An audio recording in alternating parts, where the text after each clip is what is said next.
में आज की सुबह पटना पुलिस के एक बड़े दावे के साथ हुई है। अब अगली खबर का हम रुख कर रहे हैं। 4 जुलाई को कारोबारी गोपाल खेमका हत्याकांड ने बिहार की सियासत को हिला दिया था।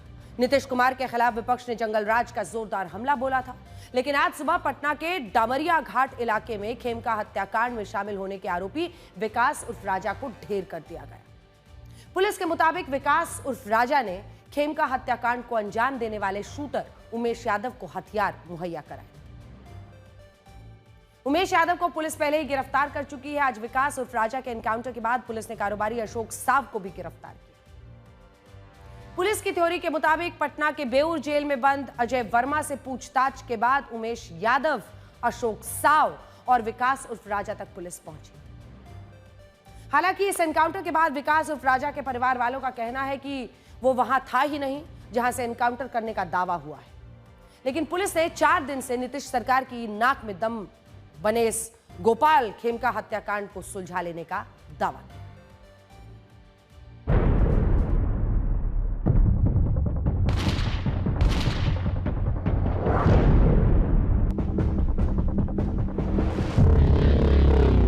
ये ए बी, ये देखिए, ये तमाम निशानदेही जो एसआईटी की टीम ने एनकाउंटर के बाद यहाँ किए हैं, ये ए यहाँ पर एग्जिबिट लगाया गया है और ये बी, और इसी तरह से सी डी ई तमाम जो कह सकते हैं कि एक मार्कर होता है वो यहाँ पर इस वक्त नजर आ रहा है।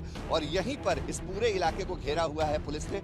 यहीं पर वो घटना हुई, यहीं पर एनकाउंटर हुआ। विकास उर्फ राजा यहीं पर मार गिराया गया।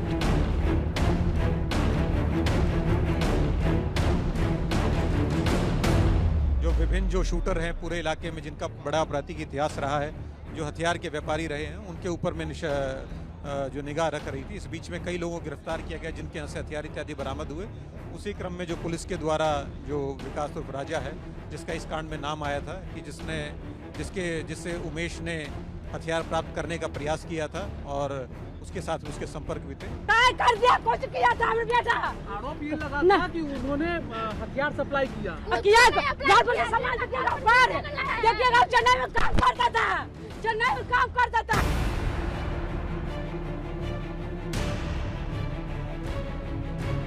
गोपाल खेमका हत्याकांड में पुलिस ने पटना के एक बड़े कारोबारी अशोक साव को गिरफ्तार किया है। उदयगिरी अपार्टमेंट्स आप देख सकते हैं। ये दरअसल वही अपार्टमेंट है जहां पर कल रात पटना पुलिस और एसटीएफ की टीम ने छापेमारी की थी और इसी अपार्टमेंट के फ्लैट नंबर 601, जो कि अशोक साव का ही फ्लैट है, अपने परिवार के साथ वो रहता था, उसे गिरफ्तार किया।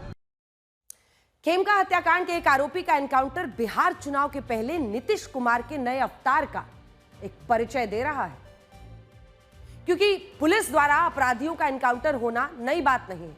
बिहार में भी अपराधियों के एनकाउंटर पहले भी खूब हुए हैं, लेकिन खेमका हत्याकांड के आरोपी का एनकाउंटर अपने साथ राजनीति का एक पंडोरा बॉक्स खोलकर जा रहा है। ऐसा क्यों? विपक्ष नीतीश कुमार के खिलाफ जंगल राज का आरोप इस उलाहना के साथ लगा रहा है कि वो अचेत रहते हैं। नीतीश कुमार ने अफसरों के पैर छूने तो कभी अधिकारी के सिर पर गमला रखने जैसी घटनाएं भी की। दूसरा, एनकाउंटर के बाद नीतीश सरकार की तुलना योगी स्टाइल से होने लगी है।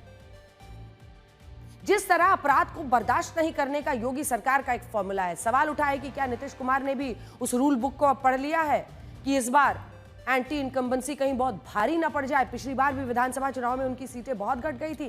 खेमका हत्याकांड में हुए एनकाउंटर के बाद एनडीए के कैंप से ठोक दो के सुर भी सुनाई पड़े और जंगल राज के विपक्ष के आरोपों पर पलटवार की कोशिश भी की।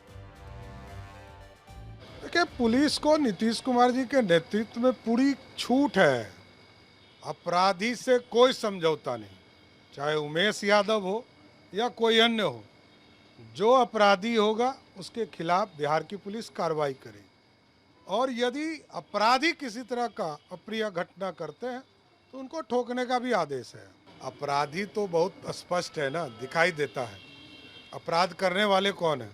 जरा तेजस्वी जी अपने पिता का और माता के राज को भी जरा याद देखें ना, जहां संगठित गिरोह होता, अपराध होता था। अपराध राजनीतिक संरक्षित अपराध, ये कुछ लोग साजिश करके नीतीश कुमार को बदनाम करने के लिए कर रहे हैं, जिसका पर्दाफाश भी अब होने वाला है।